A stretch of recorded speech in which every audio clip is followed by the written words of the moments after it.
News 18 Rajasthan पर मैं हूं आपके साथ हेमंत कुमार और चलिए खबरों की शुरुआत करेंगे इस वक्त की सबसे बड़ी खबर के साथ। ठंड का ट्रिपल अटैक को लेकर के बड़ी जानकारी, जहां पर राजस्थान में शीतलहर का प्रकोप जारी है। आगामी 2-3 दिन और जारी रहेगा शीतलहर का प्रकोप और सीकर में 1 डिग्री सेल्सियस तापमान रिकॉर्ड किया गया है। घने कोहरे से विजिबिलिटी काफी कम हुई है। कई जगहों पर यातायात प्रभावित हुआ है तो हवाई यातायात भी प्रभावित हुआ है। जयपुर एयरपोर्ट पर विजिबिलिटी 50 से भी कम है। 8 और 9 जनवरी को आंशिक बारिश होने की संभावना बन रही है मौसम विभाग के मुताबिक, और पश्चिमी विक्षोभ के चलते बारिश हो सकती है। 10 जनवरी के बाद फिर से सर्दी सताएगी और ठंड का ट्रिपल अटैक, और इसी के चलते जहां पर हवाई यातायात प्रभावित हुआ है तो साथ ही साथ सड़क यातायात भी इससे प्रभावित हुआ। घना कोहरा, सीकर में 1 डिग्री सेल्सियस तापमान रिकॉर्ड किया गया और घने कोहरे से विजिबिलिटी काफी कम हुई है।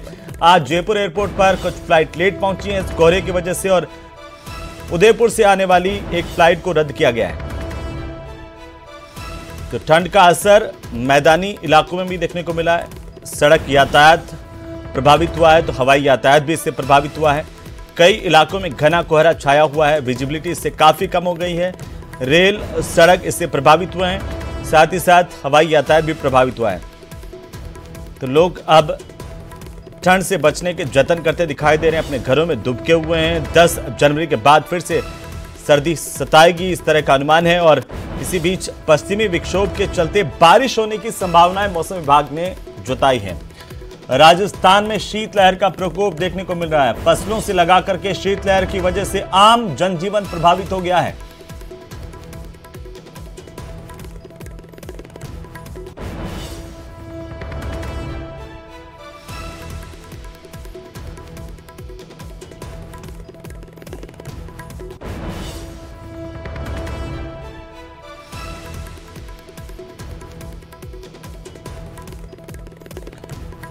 तो आपको बता दें कि आगामी 2-3 दिन और शीतलहर का प्रकोप जारी रहेगा। मौसम विभाग की माने तो यहां पर पश्चिमी विक्षोभ के चलते बारिश की संभावनाएं भी बन रही हैं।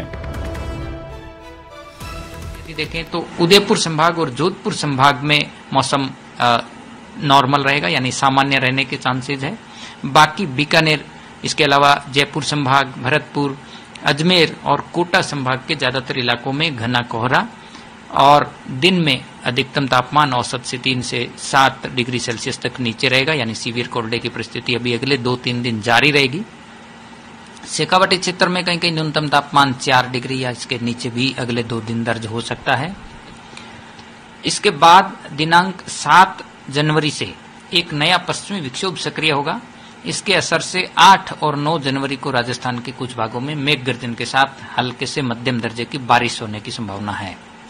7 जनवरी को इसका असर दक्षिणी राजस्थान के भागों में, यानी उदयपुर संभाग और कोटा संभाग के कुछ भागों में बारिश के रूप में देखने को मिलेगा।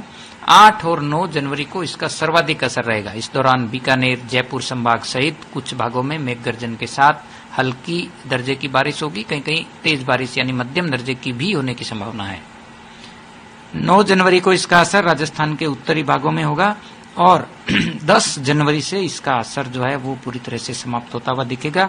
तो कुल मिलाकर अभी जो कंडीशंस राजस्थान में चल रही है अगले 2-3 दिन कंटिन्यू होगी, उसके बाद एक बारिश का स्पेल बनेगा। 10 जनवरी से जैसे ये सिस्टम क्रॉस करेगा तो एक और फिर से। तो अब प्रदेश के अन्य भागों में भी ठंड के प्रकोप की खबरें देखते हैं। करौली में शीतलहर का दौर लगातार जारी है। जिले में कड़ाके की ठंड पड़ रही है और इसके चलते जनजीवन पूरी तरह से प्रभावित हुआ है।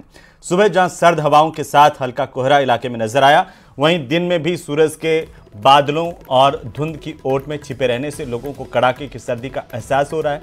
क्षेत्र में चल रही सर्द हवाओं ने भी लोगों को मुश्किलों में डाल दिया है। आगामी कुछ और दिन तापमान में और गिरावट की चेतावनी मौसम विभाग की ओर से दी गई है। क्षेत्र में दिन का तापमान 14 से लगाकर के 18 डिग्री और न्यूनतम तापमान 5 से 7 डिग्री सेल्सियस के बीच है।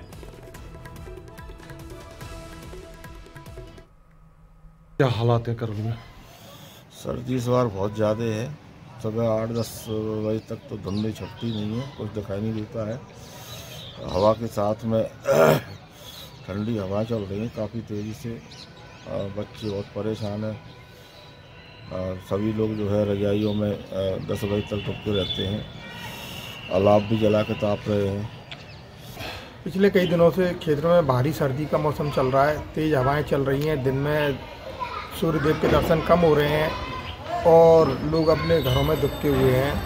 आज वैसे कोहरा कम है, परंतु सूरज नहीं निकलने की वजह से दिन भर अंधेरा सा ही रहता है।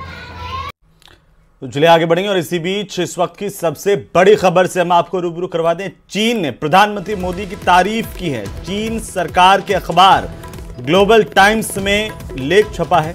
प्रधानमंत्री मोदी के नेतृत्व में तेजी से विकास होने का दावा इस लेख में किया गया। चीन की तरफ से कहा गया है कि पीएम मोदी के नेतृत्व में भारत में तेजी से विकास हुआ है। भारत ग्लोबल पावर बनकर के उभरा है। ग्लोबल टाइम्स के हवाले से खबर छापी गई है। भारत में तेजी से सामाजिक आर्थिक विकास की बात कही गई है। साथ ही लिखा गया कि विश्व का नेतृत्व करने की दिशा में भारत बढ़ा है। पिछले 4 साल में भारत की प्रगति शानदार रही है। भारत से तेजी से निर्यात बढ़ा है, यह भी लिखा गया है। प्रधानमंत्री मोदी की तारीफ अब चीन ने की है। ये सबसे बड़ी खबर। प्रधानमंत्री नरेंद्र मोदी की तारीफ चीन सरकार के अखबार ग्लोबल टाइम्स में छपे लेख में की गई है। दावा किया गया है कि तेजी के साथ भारत दुनिया की सबसे बड़ी अर्थव्यवस्थाओं की तरफ बढ़ रहा है।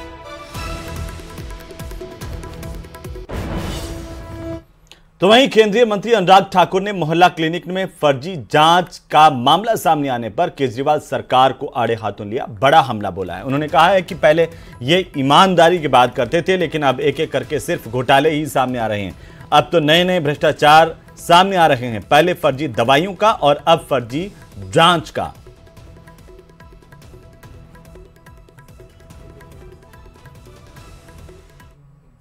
अब तो नए नए भ्रष्टाचार सामने आ रहे हैं। कहां फर्जी दवाइयों का और अब फर्जी टेस्टिंग का, यानी कि जांच भी फर्जी, दवाइयां भी फर्जी। ये फर्जीवाल सरकार में बड़े घोटाले की बू एक बार फिर आई है। मैं धन्यवादी हूं एलजी साहब ने जांच। तो चलिए आगे बढ़ेंगे। दिल्ली से बड़ी खबर मिल रही है, जहां पर हिजबुल मुजाहिदीन का एक आतंकी गिरफ्तार किया गया है। हिजबुल का मोस्ट वांटेड आतंकी गिरफ्तार हुआ है। बड़ी जानकारी इस वक्त की। दिल्ली पुलिस की स्पेशल सेल की टीम ने यह गिरफ्तारी की है। यह आतंकी जम्मू कश्मीर का मोस्ट वांटेड था।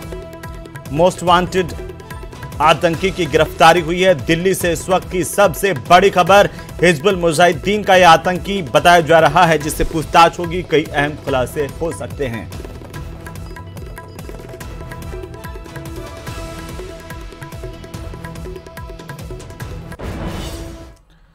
तो वहीं बीकानेर में केंद्रीय मंत्री अर्जुन राम मेघवाल ने विपक्ष पर जोरदार हमला बोला। पूर्व सीएम अशोक गहलोत पर हमला बोलते हुए अर्जुन राम मेघवाल ने कहा कि अशोक गहलोत को संविधान पढ़ना चाहिए।